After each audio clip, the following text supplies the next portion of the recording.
कुंवरी कुंवरी कले भांवरी देही, नयन लाभ सब सादर लेही। जाई न बरनी मनोहर जोरी, जो उपमा कछु कहु सो थोरी। जय जय श्री राम।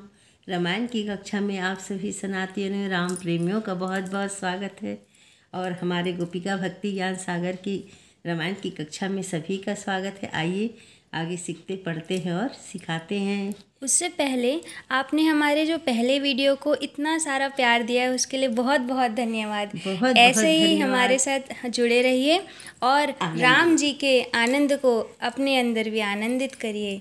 जय जय श्री राम। राम सिय सुंदर पति छाही, जगमगाते मनि खंभन माही। मनहु मदन रति धरि बहु रूपा, देखत राम बियाहु अनुपा। वर और कन्या सुंदर भावरे दे रहे हैं। सब लोग आदर पूर्वक उन्हें देखकर नेत्रों का परम लाभ ले रहे हैं। मनोहर जोड़ी का दर्श वर्णन नहीं किया जा सकता। वाह भाई वाह। जो कुछ उपमा कहूँ वह थोड़ी ही होगी। श्री रामचंद्र जी और सीता जी सुंदर परछाई मणियों के खंभों में जगमगा रही हैं। मानो कामदेव और रति बहुत से रूप धारण करके श्री रामचंद्र जी के अनुपम विवाह को देख रहे हैं। जय हो। दरस लाल सास कुछ न थोरी, प्रगटत दुरत बहोरी बहोरी। भये मगन सब देख निहारे, जनक समान अपान बिसारे। उन्होंने कामदेव और रति को दर्शन की लालसा और संकोच दोनों ही कम नहीं है। हाँ भाई। अर्थात बहुत अधिक है। इसलिए वे मानो बार बार प्रकट होते और छिपते हैं। अच्छा। सब देखने वाले आनंद मग्न हो गए हैं और जनक जी की भांति सभी अपनी सुध बुध खो गए हैं, भूल गए हैं। हाँ। प्रमुदित मुनि भावरी फेरी, नेग सहित सब रीति निबेरी। राम सिय सिंदूर देही, शोभा कहीं न जाति विधि के ही। मुनियों ने आनंद पूर्वक भावरें फिराई और नेग सहित सब रीतियों को पूरा किया। श्री रामचंद्र जी सीता जी के सिर में सिंदूर दे रहे हैं। यह शोभा किसी प्रकार भी कहीं नहीं जाती। जय हो।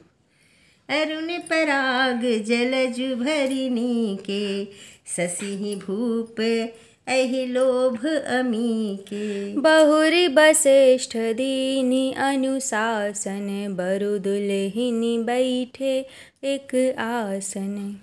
मानो कमल को लाल पराग से अच्छी तरह भर कर अमृत के लोभ से सांप चंद्रमा को भूषित कर रहा है। आहा, अति सुंदर।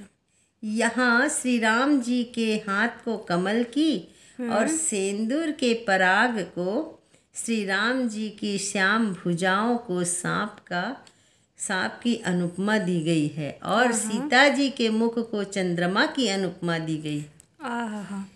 फिर वशिष्ठ जी ने आज्ञा दी, तब दुल्हा और दुल्हन एक आसन पर बैठे। पहले दोनों अलग अलग आसन पर थे। उसके बाद जब वशिष्ठ जी ने आज्ञा दी तब दोनों एक आसन पर बैठे हैं। आइए छंद देखते हैं, पढ़ते हैं। हाँ। बैठे बरासन राम जानकी, मुदित मन दशरथ भये। तनु पुलक पुनि पुनि देखी, अपने सुकृत सुर तरु फल नये।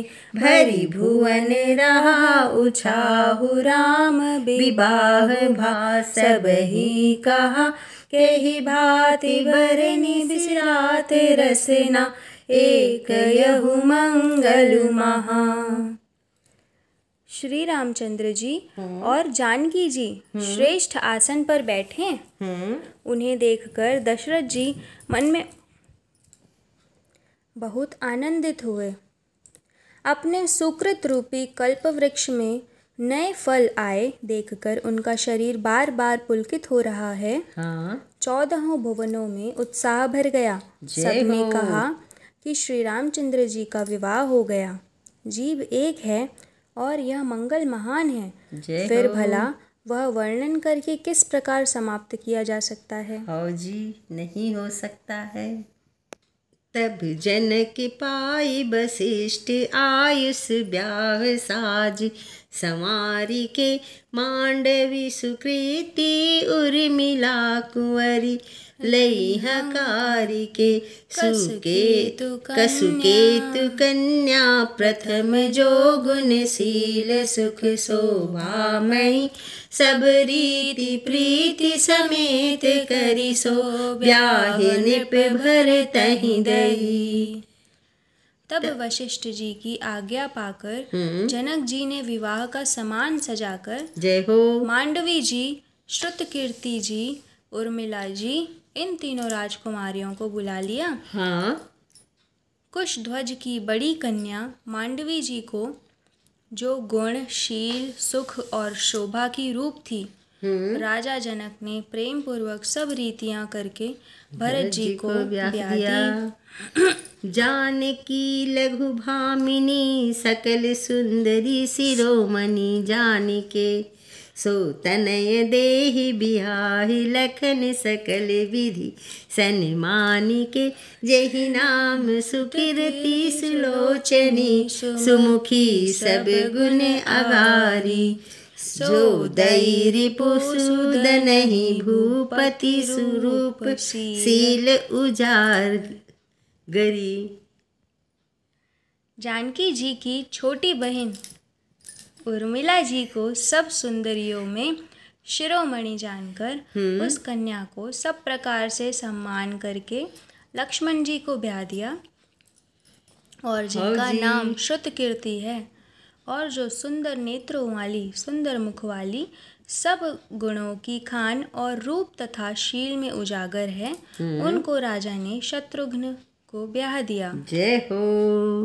अनुरूप बर दुल्हिन परस्पर लखी सकुचहि हर्षहि सब मुदित सुंदरता सराहहि सुमन सुर गण बर्षहि सुंदरी सुंदर बरह सब एक मंडप राजहि जनु जीव उर चारेउ अवस्था विभुन सहित बिराजहि विभुन सहित बिराजहि। दुल्हा और दुल्हने परस्पर अपने अपने अनुरूप जोड़ी को देखकर सकुचाते हुए हृदय में हर्षित हो रही हैं। सब लोग प्रसन्न होकर उनकी सुंदरता की सराहना करते हैं। हाँ। और देवगण फूल बरसा रहे हैं। सब सुंदरी दुल्हने सुंदर दुल्हों को के साथ एक ही मंडप में ऐसी शोभा पा रही हैं मानो जीव के हृदय में चारों अवस्थाएं जागृत, स्वप्न, सुषुप्त और तुरीय अपने चारों स्वामियों विश्व, तेजस, प्राज्ञ और ब्रह्मा सहित विराजमान हों। मुदित अवधपति सकल सुत बधुहि समेत निहारी जनु पाय महिपाल मणि क्रिया सहित फलचारी।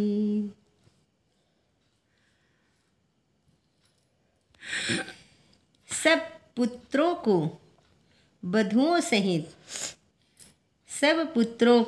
बहुओं सहित देखकर अवध नरेश दशरथ जी ऐसे आनंदित हैं मानो वे राजाओं के शिरोमणि क्रियाओं, यज्ञ क्रिया, श्रद्धा क्रिया, योग क्रिया और ज्ञान क्रिया सहित चारों फल अर्थ, धर्म, काम और मोक्ष पा गए हों।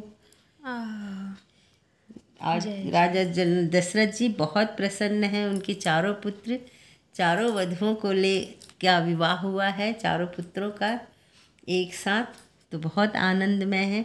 और आप सभी भी आनंद से भरकर मग्न होइए, उत्साह मंगल मनाइए। तो इसमें एक गीत गाते हैं ना, जैसे कि राम अवधपुरी है और सीता जनकपुरी हा, राम सीता जोड़ी भवे सबले बढ़िया, राम सीता जोड़ी भवे सबले बढ़िया। जय हो। जय जय श्री राम। और हमारा प्रयास कैसा लग रहा है कमेंट करके ज़रूर बताइए और आनंद लीजिए। जय जय श्री राम।